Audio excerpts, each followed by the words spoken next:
വിജയിയുടെ കഥയാണ്. +1 മികച്ച വിജയം കരസ്ഥമാക്കി ഇന്ന് +2 ആദ്യത്തെ ക്ലാസ്സിലേക്ക് തുടക്കം കുറിക്കുകയാണ്. കൂടുതൽ വിശേഷങ്ങൾ നമുക്ക് ഈ മിടുക്കിയോട് തന്നെ ചോദിച്ചറിയാം.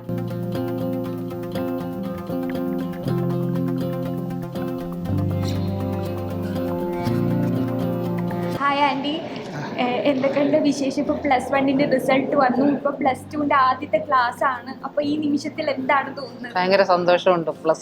+2 വരാനായിട്ട് സാധിച്ചതുകൊണ്ട്. അതെ, അപ്പോൾ ഞാൻ ചോദിച്ചപ്പോൾ മനസ്സിലായിട്ട് സാക്ഷരത മുതലാണ് ക്ലാസ് ഇവിടെ ജോയിൻ ചെയ്തതെന്നുള്ളതാണ്. അപ്പം ആ ഒരു പഠനം നിന്ന് പോവാനുള്ള ഒരു സാഹചര്യം, വീട്ടിന്റെ സാഹചര്യം, വീട്ടിലും പഠിപ്പിക്കാനായിട്ട് വേറെ ആരുമില്ല. എൻ്റെ അച്ഛൻ, എൻ്റെ കൊച്ചു പ്രായത്തിൽ എൻ്റെ അച്ഛൻ മരിച്ചുപോയി.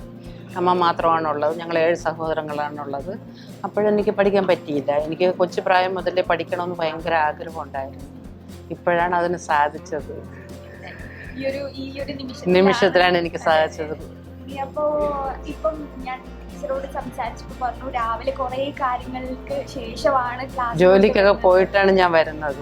എങ്ങനെയാണ് വീട്ടിലെ ഇപ്പൊ സ്കൂളിലോട്ട് വരുന്ന സമയത്ത് ബാക്കി കാര്യങ്ങളൊക്കെ? വീട്ടില് രാവിലെ എഴുച്ച് വീട്ടിലുള്ള കാര്യങ്ങളൊക്കെ ചെയ്ത് വെച്ച് പള്ളിയിലൊക്കെ പോയിട്ട് വന്നിട്ട് പിന്നെ എൻ്റെ ഞാൻ ജോലിക്ക് പോകും. എന്ത് ജോലിയാണ്? ഞാൻ വീട്ടു ജോലിക്ക് പോകും. വീട്ടുജോലി എന്ന് പറയുന്നത്, വീട്ടുജോലി എന്ന് വെച്ചാൽ ക്ലീനിങ്ങിനും പോകും, കുക്കിങ്ങിനും പോകുന്നുണ്ട്. അതിനുശേഷമാണ് ഇന്നിപ്പോ ഇവിടെ പഠിക്കാൻ വന്നെങ്കിൽ ഇന്ന് ജോലിക്ക് കയറിയിട്ടാണ് ഞാൻ വന്നത്. വീട്ടുജോലിക്ക് പോകുന്നുണ്ടെന്ന് പറഞ്ഞു. അപ്പം അതിന്റെ ഇടയിൽ എങ്ങനെയാണ് പഠിക്കാൻ സമയം കണ്ടെത്തുന്നത്? സമയം എന്ന് വെച്ചാൽ പഠിക്കണമെന്ന് ആഗ്രഹം ഉണ്ടെങ്കിൽ നടക്കും, വേണമെന്ന് വെച്ചാൽ എല്ലാം നടക്കും.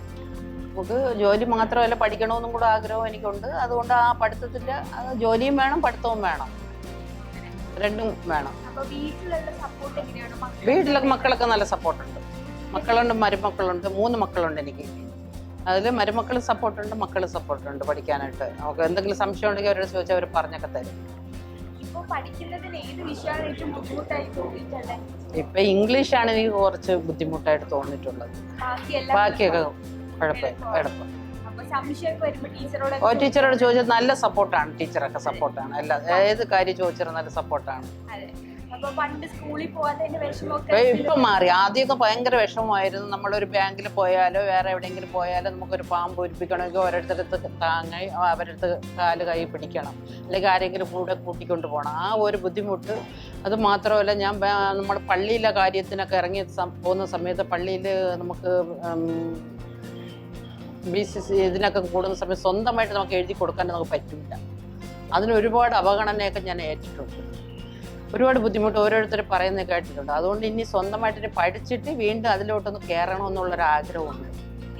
ഏറ്റവും കൂടുതൽ നമുക്ക് വിഷമം തോന്നിയില്ല, അതായത് എനിക്ക് ഇത് അറിയാൻ പറ്റിയില്ല, അല്ലെങ്കിൽ ഞാൻ അന്ന് പഠിച്ചിരുന്നെങ്കിൽ എനിക്ക് ഇങ്ങനെ ഒരു അവസരം വരില്ലായിരുന്നു, അല്ലെങ്കിൽ ഇങ്ങനത്തെ ഒരു സന്ദർഭം എനിക്ക് വരില്ലായിരുന്നു എന്ന് എനിക്ക് തോന്നിയിട്ടുള്ള അങ്ങനത്തെ ഒരു? അത് തന്നെ ഞാൻ ഇപ്പം പറഞ്ഞത്. ഈ പള്ളിയിലെ കാര്യത്തിന് വേണ്ടി എന്നെ കമ്മിറ്റിയിലോട്ടൊക്കെ എടുത്ത് അത് നമ്മളെ ഒറ്റയ്ക്കാണ് ഇതിനെ വിടുന്ന സമയത്ത് അത് നമ്മൾ റിപ്പോർട്ടൊക്കെ തയ്യാറാക്കുന്ന സമയത്ത് ഇതിനു വേണ്ടി ഞാൻ 2 പേരെങ്കിലും ഞാൻ കൂട്ടിക്കൊണ്ട് ഞാൻ പോകും. എനിക്ക് പഠിത്തം ഉണ്ടായിരുന്നെങ്കിൽ ഞാൻ മാത്രം പോയാൽ മതി. ഞാൻ കഷ്ടപ്പെടുന്ന കാശ് മുടക്കി അവരെ എൻ്റെ ചെലവിൽ ഞാൻ കൊണ്ടുപോകും. എന്നിട്ട് പോലും നമുക്കതൊരു തൃപ്തിയാകൂല. നമ്മൾ സ്വന്തമായിട്ട് എഴുതി കൊടുത്ത് ഓരോ കാര്യം ചെയ്യുന്നത് പോലെ ഇനി ഓരോരുത്തർ താങ്ങിയെടുത്ത് അത് ചെയ്യണം. അതിനൊക്കെ അതുകൊണ്ട് ഒരു വാശി പഠിച്ച് സ്വന്തമായിട്ട് അതൊക്കെ ചെയ്യണമെന്നുള്ളൊരു ആഗ്രഹമുണ്ട്. എന്താണ് ഇപ്പൊ മുതലാണ് എനിക്ക് പഠിക്കണം? എനിക്ക് കൊച്ചത്തിൽ എന്ന് വെച്ചിരുന്ന എൻ്റെ അമ്മ, എനിക്കിത്തിരി അറിവ് വന്നതിന് ശേഷം എൻ്റെ അമ്മയും കൊണ്ട് ഞാൻ സ്കൂളിൽ പോയി. ഞാൻ പഠിച്ച സ്കൂളിലോട്ട് സെയിൻറ് റോക്സിലാണ് ഞാൻ പഠിച്ചത്. അവിടെ ഞാൻ എൻ്റെ അമ്മയും കൊണ്ട് പോയ സമയത്ത് അവരപ്പോഴും പറഞ്ഞ് ഈ കൊച്ചു പിള്ളേരുടെ കൂടെ ഇവരെ ഇരുത്താൻ പറ്റൂല എന്ന് പറഞ്ഞു.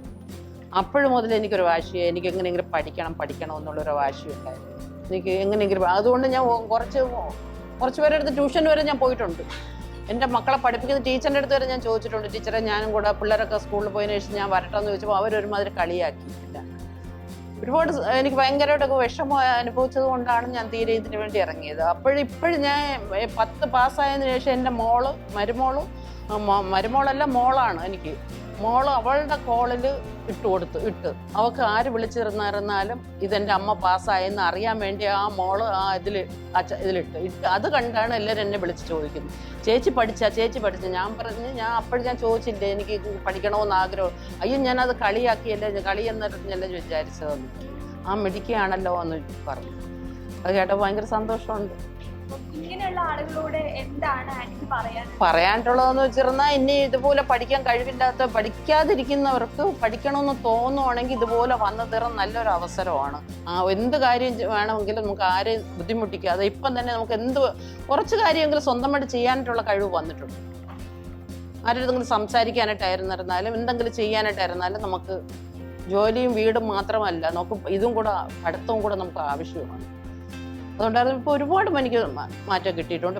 പ്രത്യേകിച്ച് ഇവിടെ വന്നപ്പോൾ ടീച്ചർമാരാണെങ്കിൽ ഒരുപാട് സപ്പോർട്ടാണ്. പ്രത്യേകിച്ച് ശ്യാമില മാഡം എന്നെ ഒരുപാട് സപ്പോർട്ട് ചെയ്തിട്ടുണ്ട്.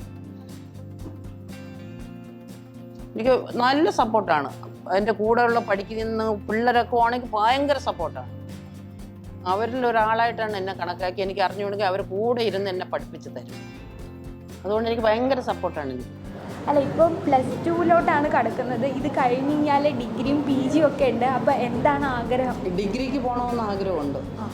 ഡിഗ്രിയോടുകൂടി നിർത്തരുത്. അത് കഴിഞ്ഞ് ഇനിയും കുറേ പടികൾ മുന്നോട്ട് ദൈവം കൂടെ സഹായിക്കാം. തീർച്ചയായും നടക്കും.